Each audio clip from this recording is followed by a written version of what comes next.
Hello everybody and welcome back to another Kings of War battle report. I'm Visibly Riley, and this week we have Ratkin versus Northern Alliance in a 2300 point battle of Plunder. First up, we have my opponent's rather truncated Northern Alliance horde. It opens with 2 hordes of human clansmen, terrible name. Then we have 2 regiments of Huskarls, a horde of Frostfang cavalry with the Staying Stone, 2 cavern dwellers, a frost giant, a lord with the Horn of Winter, a Jarl on Frostfang, and finally an Ice Queen with Heal 5 and Blizzard 2. There are about 15 points missing from this list. I don't know where they were spent, but if, anyway, I'm sure my opponent remembered them, but the rest of this is correct. Moving on, we have my Ratkin army, which opens with a horde of warriors, followed by 2 hordes of shock troops, both of whom have plague pots, and then one has the Pipes of Terror, and the other has the Staying Stone. Then we have 4 troops of claw shots, followed by 3 weapon teams, a Death Engine Spewer, a Broodmother that has replaced their Drain Life 5 with a Blight Staff, the Tangle, Mother Kryza with Blood Boil, and for some allies, I know, boo hiss, I have a horde of Goblin Rabble, a War Trombone, a Wingit, and a Bangit. Now, I will mention about that Bangit, I forgot it was a Bangit the entire game. I played it as a whiz, so I'm just playing 15 points down. But the actual list has a Bangit in it. Anyway, moving on to the scenario. So Plunder is, I don't know, it's a fun scenario. Before you're rolling off to choose sides, you place 5 loot counters on the center line. 1 is in the exact center, and then each has to be 12 inches away from any other down that center line. So a pretty set deployment. There's not a lot of wiggle room. But after choosing sides, you're going to start with the player that chose their side first, and then nominate one of the loot counters that has to be different to be worth 2 victory points at the end of the game. Those are called primary loot counters. At the end of the game, you get 1 VP for every loot counter you hold, or 2 if it's a primary. So a scenario that I think would be a little bit better, obviously, if it were dynamically scoring, but it's still pretty fun because loot counters can change hands throughout the game. Just as a reminder, loot counters make it so you are speed 5, you cannot be surged, wind blasted, or enthralled, you lose nimble, and you cannot fly. You might also lose wild charge, now that I think about it. Anyway, let's talk about the table real quick, or the deployment. So as you can see, we have all 5 loot tokens deployed out. My opponent won the roll-off for sides, chose this one, and then made this far left one the 2-pointer for them, and then I made the center one worth 2 points.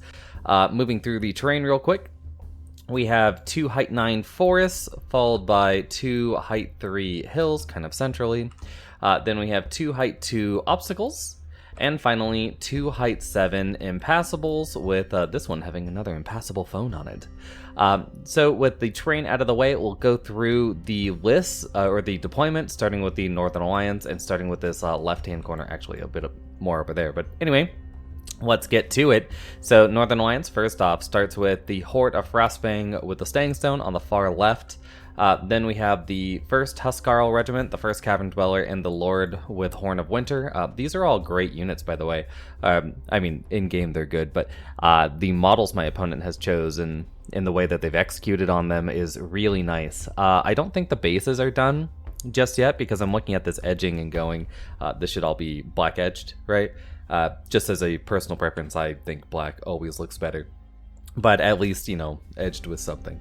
Yeah, giggity.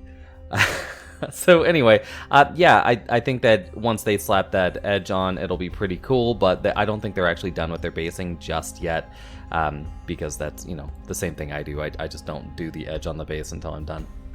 This Lord model is actually really nice. I don't know where it's from, but it's pretty cool. Off to the right of that, we have the Ice Queen with Blizzard 2 and Heal 5. We have the lovely Frost Giant. That is the Glacial King from Hordes or War Machine, if you are looking for it. And off to the right of that, we have the Jarl on Frostfang, the 2nd Cavern Dweller, the 2nd Huskarl Regiment, and then we have both hordes of human clansmen. Again, terrible name. Just taking up this right side. So facing off against these horrible named models, we have my Wiz, better known as a Bangit, but I played it as a Wiz, my horde of Goblin Rabble, the 1st weapon team, and the War Trombone. If you're ever wondering, the War Trombone is primed white, but it also has goblin heads, so that's the difference. To the right of that, we have my Warrior Horde, followed by the second and third weapon team, along with Mother Kryza back here. To the right of that, we have my Wingit, a little goblin shitty gyrocopter I did way back in the day for, I had a tournament the next day and I wanted to run some gyrocopters. So I don't know what I'm going to do for the Wingit just yet, but we'll figure it out. Then we have the Tangle along with the first Shock Troop Horde. These are the Plague Monk models. This one, the unpainted one, it has the Staying Stone and the Plague Plot. The painted one has Pipes of Terror and a Plague Plot. And behind those guys, we have the first Clawshot Troop, the Death Engine Spewer, and then the second, third, and fourth Clawshot Troops just taking up this left with the Broodmother extending their Inspiring Radius around them with, of course, the Plague Staff. Or I wrote Plague Staff, but it should be Blight Staff, right? Anyway, that's going to do it for deployment. Let's get into turn 1. So turn 1 ends up going to the Ratkin. My opponent won the roll-off and decided that they wanted me to go first, and I don't know if that's a great idea, just because I am running I'm running 4 claw shots here, so I have long-range shooting. I right now have Lightning Bolt 8 because I thought I had a whiz. So yeah, I have some pretty decent long-range shooting against my opponent here. I don't get to use my weapon teams, I guess, but I'm not sure I could because I deployed them behind my lines anyway. So my opponent could still move forward and threaten me without worrying about those weapon teams just yet. But anyway, they let me have the first turn, so I used it. I moved my Shock Troop Hordes onto this hill. They're both 50% on it. And out of the charge range of any of my opponent's models. So if they move forward, which they probably will because it's Northern Alliance, I can charge down that hill and gain +1 TC. Right, and then, maybe I can get onto the points. Most of these loot counters are not really gettable by my opponent just yet. Like, this one is out of reach of everyone because they can't hop this fence. This one, the 2-pointer my opponent could go get, but then they'll get charged by shock troops and probably warriors. So, yeah, probably not the best idea, and I didn't feel a need to be pressed to push into the center just yet. And off here on the right, yeah, we just maintain our battle line with the rabble taking up the far right here, and then all our war engines just sitting behind. Just as a reminder, I did do a battle report. I'm not sure if I'm going to show it because, it's even more unpainted than this one. But I did forget in that one that war engines can't run, so, just in this one, I corrected that mistake and kept them back here. And then the whiz moves forward just to throw out some cheeky little lightning bolts as we go. So that's going to do it for movement. Let's talk about the shooting. We've got the whiz firing into these clansmen. Terrible name. I believe doing 1 wound, maybe 0. It doesn't really matter.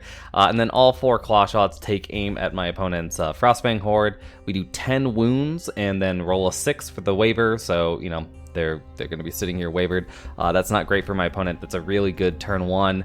And as long as I can follow it up with an okay turn 2, should be an easy pickup for me.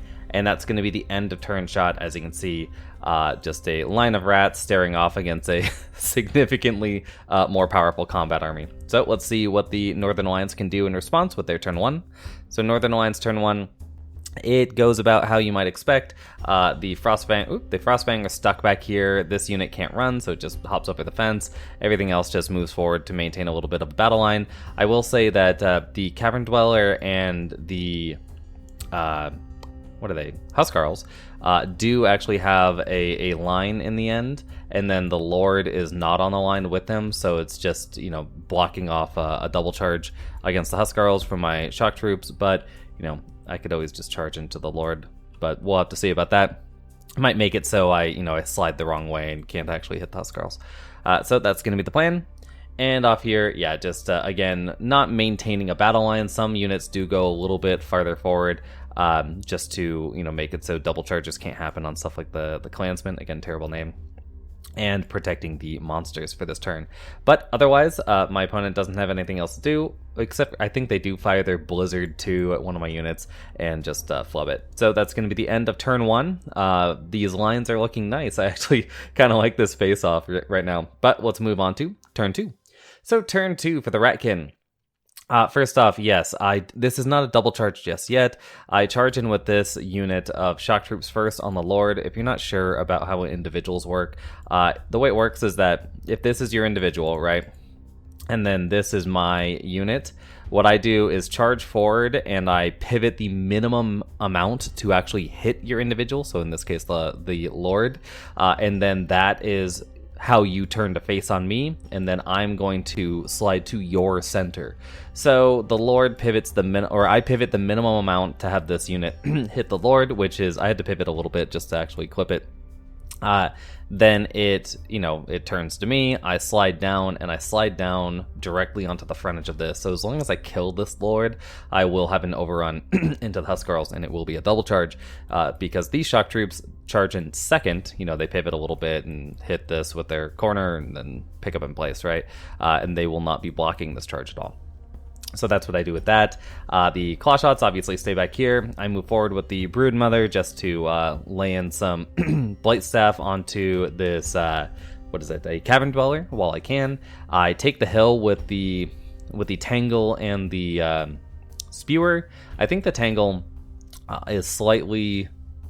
so I know I went with the Tangle here to get a Bane Chant onto this unit, because I was like, oh, I need to have that Crush too, because I'm not to bury the lead, but I forgot that they had Thunder 1, so the whole point of being on this hill I just immediately forgot about. So I'm going to play them as if they have a mere Crush 1 for this combat, so not the best. But if I had thought about that a bit more, I probably would have just nimble pivoted with the Tangle and run over here to make sure that my Fury Aura is active on these two units, but I don't, so we're going to go right there. And off here on the right, I don't pick up any of these loot tokens because my opponent smartly did not move forward far enough, to make it so when I did a charge, I would land on any of them, so fair. I then decide to just move or charge into the Huskarls with these two units. It is 50 attacks, but they're on 5s, and then they wound on 5s. I won't have a Bane Chant going, so I'm not expecting too much from that, but it might be nice.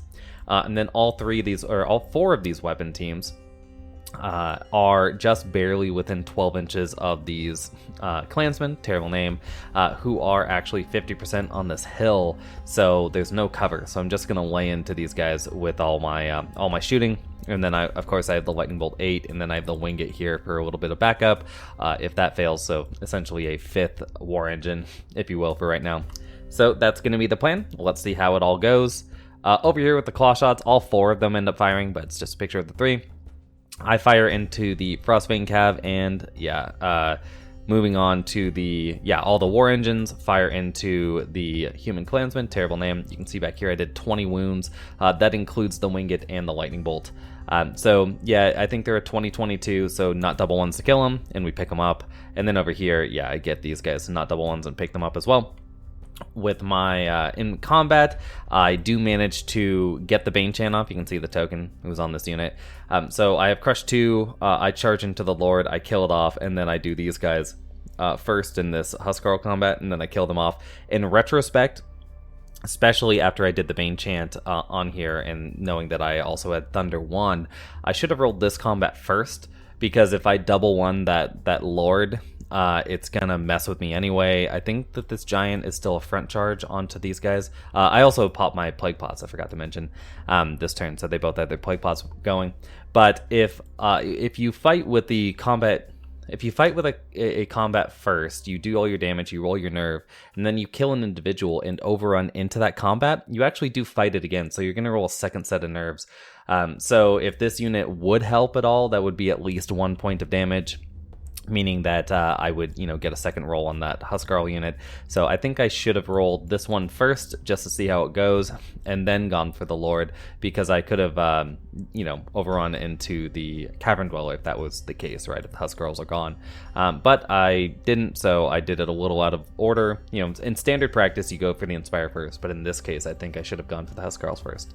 Especially given the result, which is I don't even roll the Gray unit against those Huskarls. These guys just one-shot them, even with me forgetting that they had Thunder as well.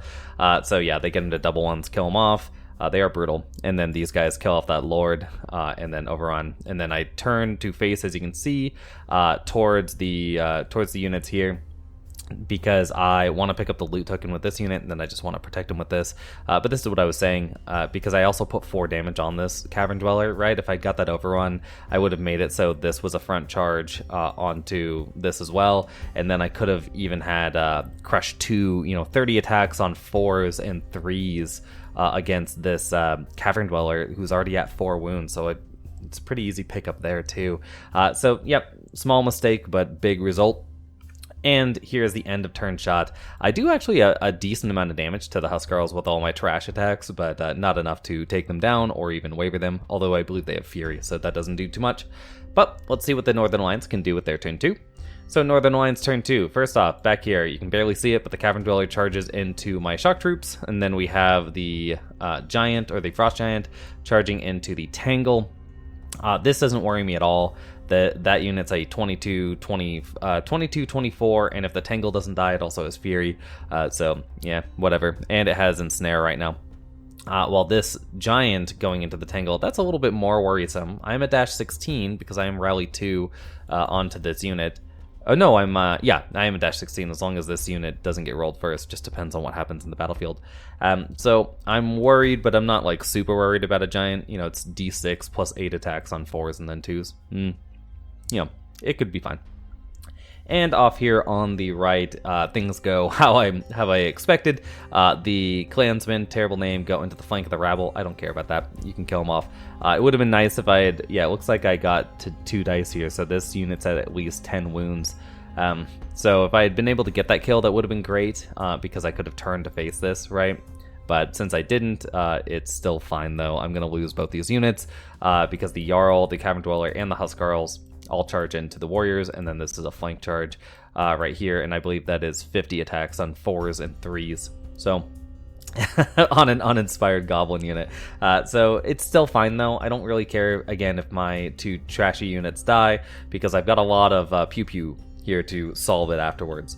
And this token is, my opponent needs a 4+ to actually get to that token. So, it's a 50-50 anyway. So, let's see what happens. With all the combat. First off, we do have shooting. We have a Blizzard, fires into my Spewer, doing 2 wounds. Again, it's a dash 16 natively. It's currently a dash 18, so nothing happens. And then in combat, I take 7 wounds on my Shock Troops, and this is mistake number 3 of the game. If you're counting the mechanical mistakes, it's number 2. So I had the token out, and I forgot that they had Ensnare. So I don't make my opponent reroll it. I realized it during the turn, but there's no point to doing that. So I take 7 wounds. That's fine. And then we fix this later. My opponent only took 1 wound back from their life leech, so we swap that back down to being 1 wound remaining.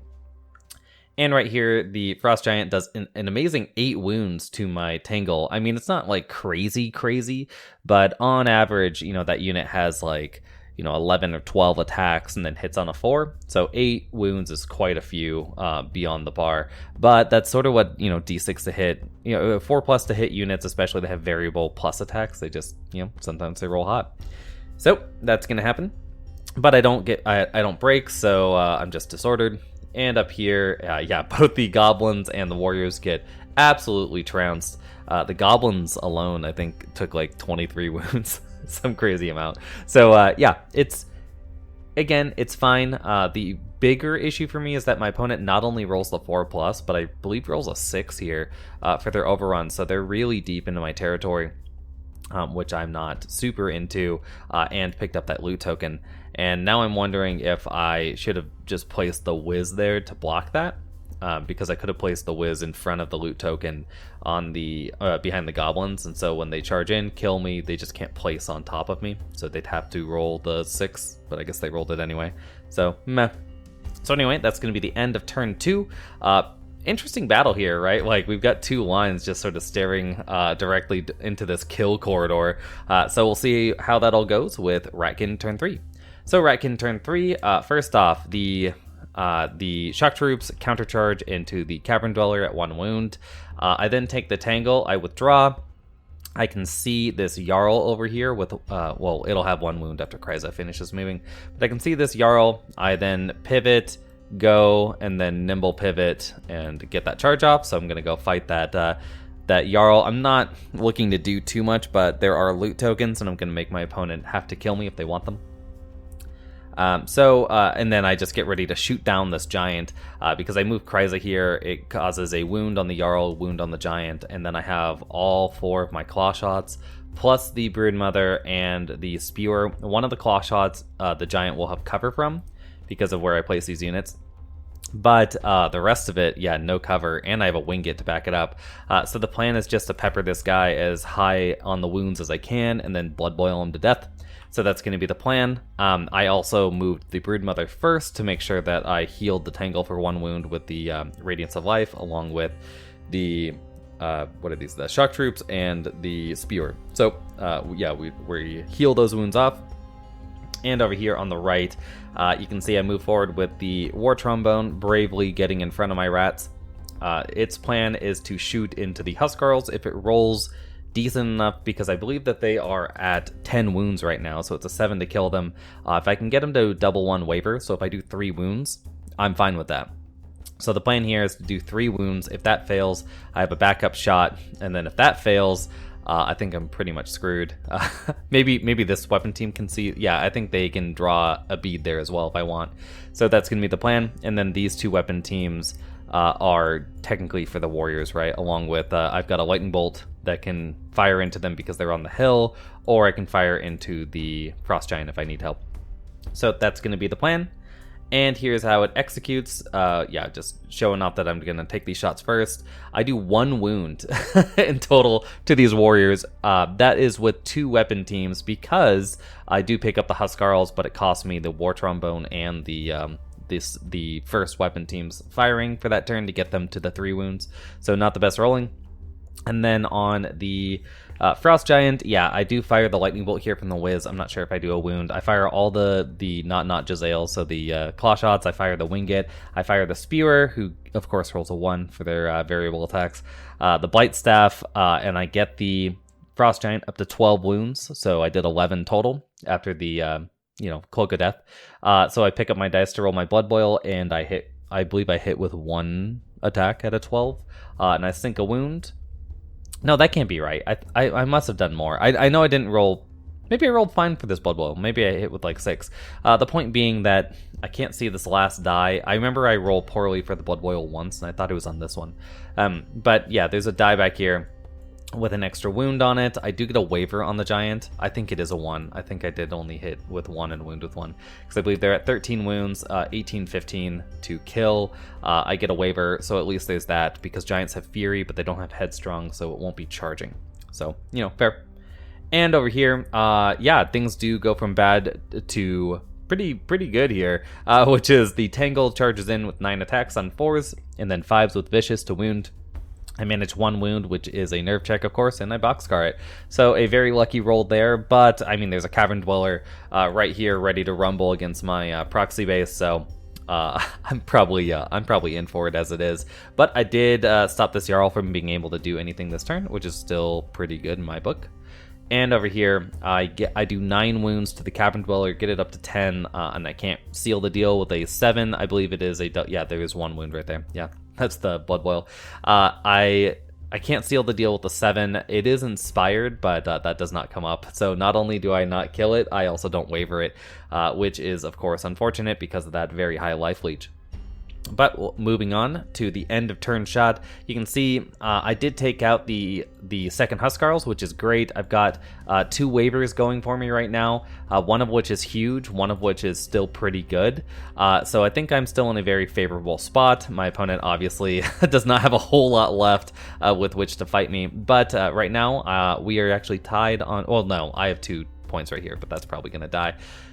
So we have the 1 points, and then this 2 points probably gonna, shift over to the side of the Northern Alliance on their next turn, which means that I'm gonna have to start looking at this other 2. But that's a pretty easy look at.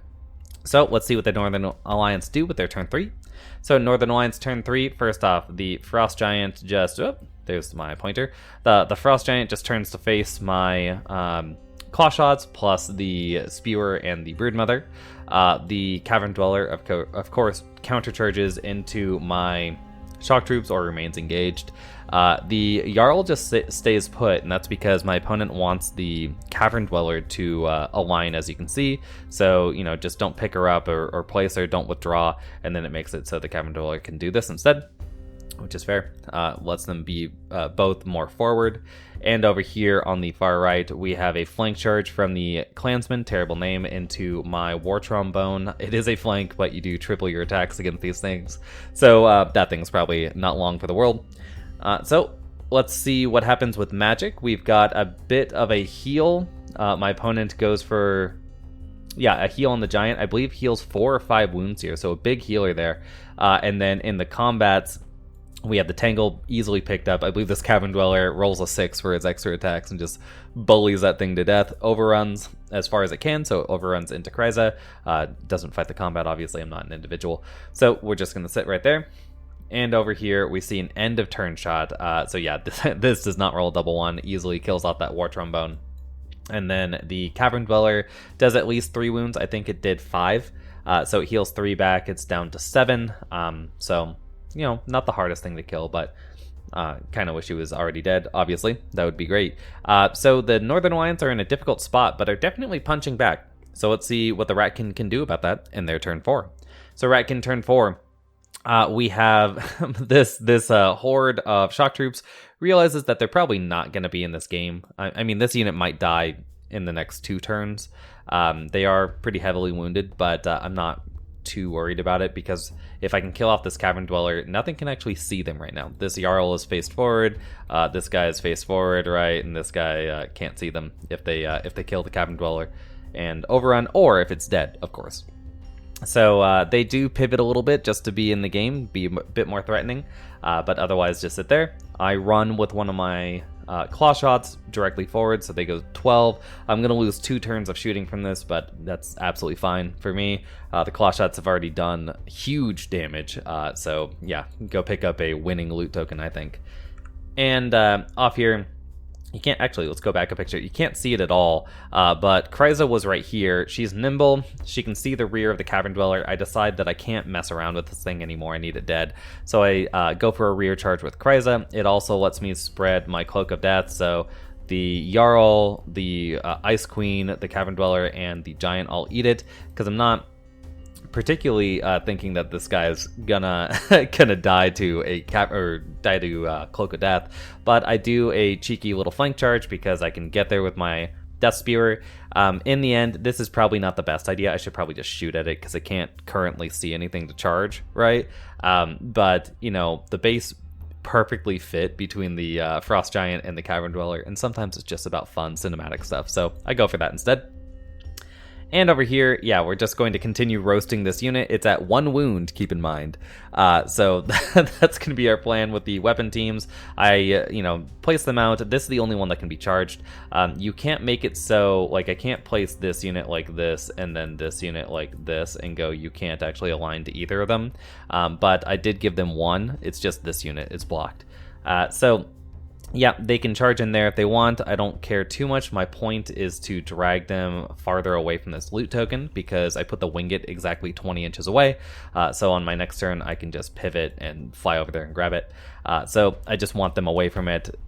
Fewer targets, right? I want them funneled over here by the remainder of my army. So that's going to be the plan. I have 33 shots there with Pierce 1. So, I might be able to just drop them right now, or at least get a waiver. And in my shooting phase, I fire all the claw shots into the giant, along with... Do I fire anything else at the giant? No, I don't. But I get it to not double ones, and bam, right there, double ones. It was a not double one to waver, right? It's not a double one to kill, because that is 15 wounds there. But of course, I do roll the double one, so it's not wavered. It's free to do whatever it wants, which is, of course, I think a mildly problematic rule. I love that it's alive. I love that double ones do that. But again, I don't think you should be able to then activate it. Especially because, again, Devastated doesn't activate here. And it's a terrible, terrible niche rule. So anyway, enough of that. We've got in the background here, you can see the Kryza combat finally.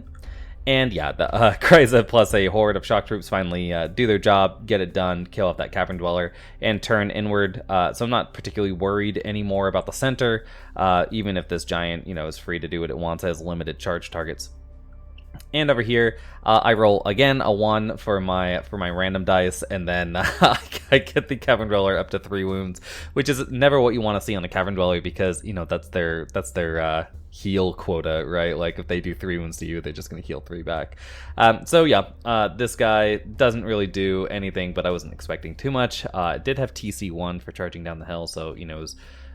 It's 7 plus D6 times 2 attacks on 4s, and then Crush 1, Pierce 1, or Crush 1, Thunder 1, so wounding on 3s. I was expecting a little bit higher than 3, but again, it's those variable units. They just kind of do what they do. But, yep, moving on to the right. I didn't get a great shot of this, but I did not do well on this. I think I did 6 wounds, so I think they're at 7 right now with the 33 shots. Which is, mildly problematic, but we'll soldier through somehow with my piles of rats on the left here. So let's see what the Northern Alliance can do with their turn 4 as they soldier on. So Northern Alliance turn 4. First off, we have the Frost Giant, just charging right over here to kill off a Claw Shot. I think this is an interesting move. It's making it so the other Claw Shots can't really see it, but it's not getting within 14 of charging this. Because I can position it how I want to grab these tokens. So it's an interesting move, but probably not a game-winning one. Then we have over here the Jarl and the Cavern Dweller. Yeah, they just sandwich this poor Spewer. It's about to go down.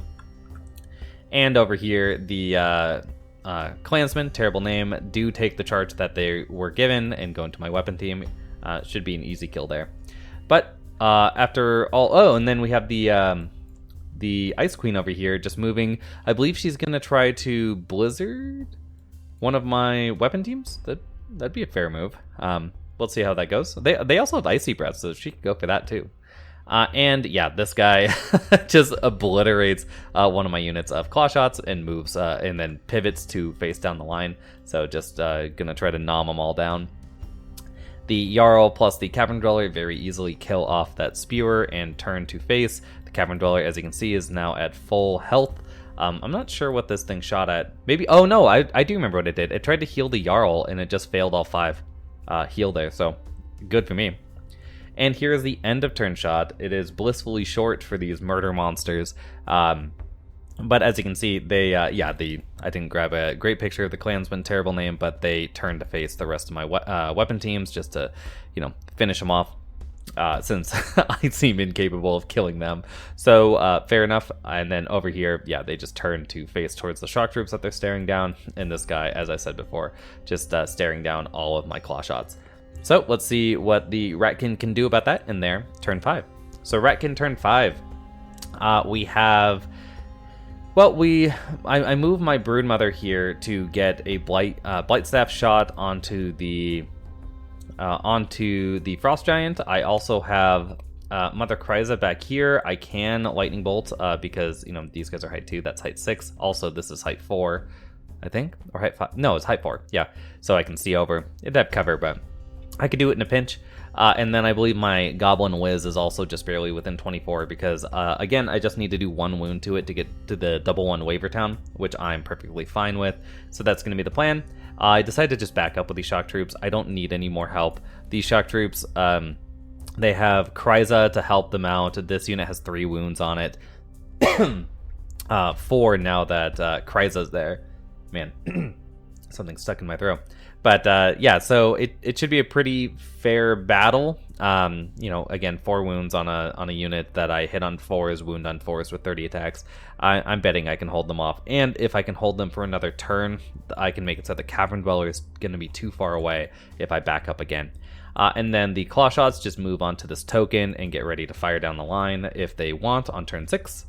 And over here on the far right, you can see the Winget. Yeah, it just ran over here, grabbed up the loot token, so it just flew on top of it, but it's no longer nimble, no longer a flying unit. And then I run around with more weapon teams. This one is just blocking for the Winget. Yeah, it's up to 9 wins, so it's slightly better than I thought. But yeah, this one's blocking. I do have 20 more shots to go in here. A waiver would be nice. A kill would be better, obviously. So we'll see what we can do about that. And in the shooting phase, yeah, we get this unit up to 14 wounds.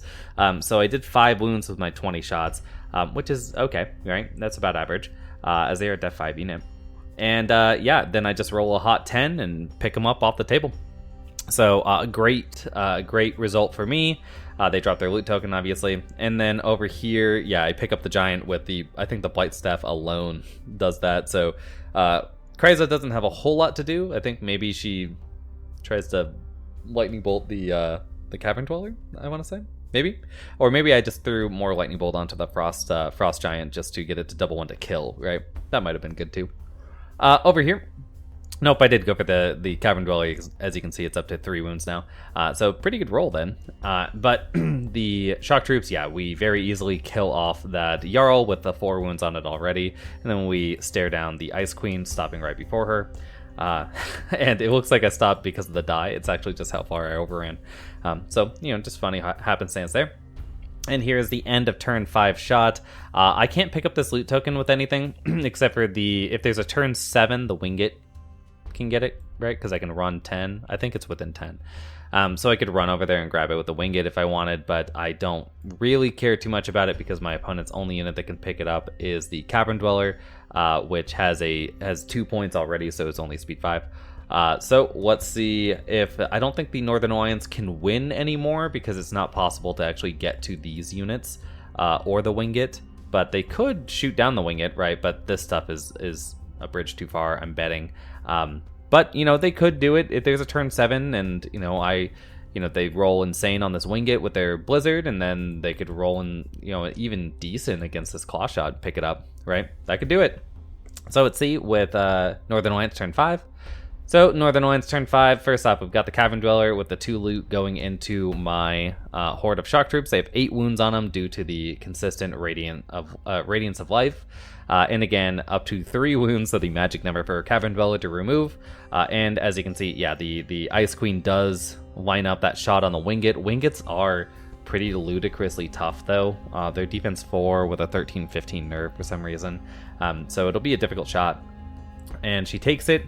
And bam, does 4 wounds, which is great, but does not roll that 11 to pick it up, nor does it roll the 9 to get a waiver. Not that the waiver would matter. So yeah, I'm still going to have that loot for this turn at least. And here is turn 6. I will show you what happened here in this combat, which is the Cavern Dweller did 3 wounds, so it removed all of its wounds, but didn't get a waiver or kill onto the Shock Troops. The Shock Troops then go for a countercharge onto the Cavern Dweller. I believe Kryza can go into the flank here because she's nimble, so I might have done that. And in fact, I believe I did. As you can see, yeah, they pick that Cavern Dweller up pretty easily, and then all the rest of my shooting, you'll see an end of turn shot.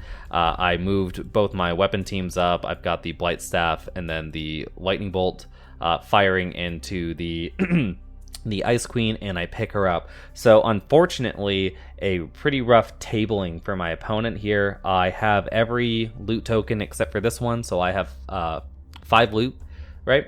Yeah, no, I have 6 loot, or 6 VP, I should say, right? So a pretty bad and a complete table for my opponent, and I have quite a few points left on the table. So not the best turnout, but we'll talk about that in conclusions and list discussion.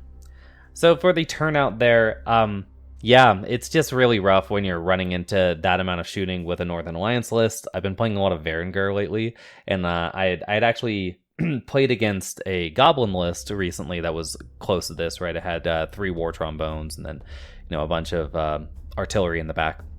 So yeah, I played against something similar to it at least recently, and I was like, okay, that's a really good list, right? And like against Varangur, I was super worried because, you know, even a slight luck spike will just be terrible for me. And I had trolls and like stuff that, you know, I had trolls and drain life, so I had healing. And Northern Alliance, I'm like, yeah, that horde of Frostfang, unless they're sitting in cover, you know, I maybe don't deploy them opposite a bunch of claw shots, but they're just really easy to pick up. And I know my opponent did say after they had deployed their entire army, because I think 5 deploys over them. I can see it right here. No, I had 7 7 units over them. So I was sitting there, picking where they're gonna go, and they're like, "Oh fuck, did I just forget where the primary loot tokens were?" And it's like, yeah, with an 11 drop list, you really have to be on the ball about what your plan is way beforehand, and it's just gonna be an uphill battle against a bunch of Ratkin shooting. So. As for my opponent's list, I'll start with that. As I might have alluded to before, I don't like 11 drops especially at 2,300 points. That is too few, but I do like how my opponent's list looks. So, I'm going to give them the points for style here, and go like, yeah, they're probably just, really want to run that Frost Giant, really want to run their Jarls, their Clansmen, terrible name, and their Huskarls. I'm like, I can't fault them for that. But personally, if I were just going like, let's make this a little bit better, I might just lean in to this Horn of Winter idea and drop the Frostfang entirely, run a 3rd unit of Clansmen, terrible name, or, a 3rd unit of Huskarls even, and just go into that, they're Northern Alliance, so they could get the Thane as well. So yeah, maybe do that, and drop the Ice Queen down to the Thane with Talinar Standard to get the Rally 1. And then you could slap I believe they can carry a loot or Inspiring Talisman. So, get another Inspiring Source or get a Bane Chant. So that's probably what I would go for. Just really lean in to the 11 drop meat pile, get that rally in there, and get that third horde or 3rd regiment, just to have enough redundancy to, handle your opponent's shooting. And I just think with 1 unit of Frostfang Cav, I've played against it a lot recently, or over the past year or two, and just 1 unit of Frostfang Cav is just a big pick on me sign. So 2 units or 0, I think is correct. Moving on to my Ratkin list, this is an abomination. So I recently played against a Goblin list that was something like this, and I liked it. And then in a battle report that I'm not sure I'm going to put up, but I did play a version where I was like, I have 4 hordes of warriors, right? And then I had the weapon teams and the claw shots and some other stuff. And I was like, well, if I take out 1 horde, I had a warlock in the list. I had a shredder in the list, which shredders are terrible. Don't ever bring those. And then I had a 4th horde of warriors in this case, because they were all warriors at that point. And for the cost of the shredder, the warlock, and the warriors, I could swap out to bringing a horde of rabble, a war trombone, a wingit, and a whiz. And in this version of the list, I can even upgrade it to a bangit. So this is a super deadly list, really showcasing what allies can do. And again, even if we were playing 2,000 points, it doesn't really stop me. It costs 370 points for this allied contingent, so I could slot it right in. I would just lose 1 weapon team to be able to do that. So, I'd have to find 300 points. So, I'd probably lose something else here, like the Spewer, right? But, you just don't lose that much to get that to work. And it's like, what a good list. Really deadly. Originally, I did also have a 2nd Spewer, and then all the shock troops were warriors. But I decided I don't just want to automatically lose if I face off against Night Stalkers.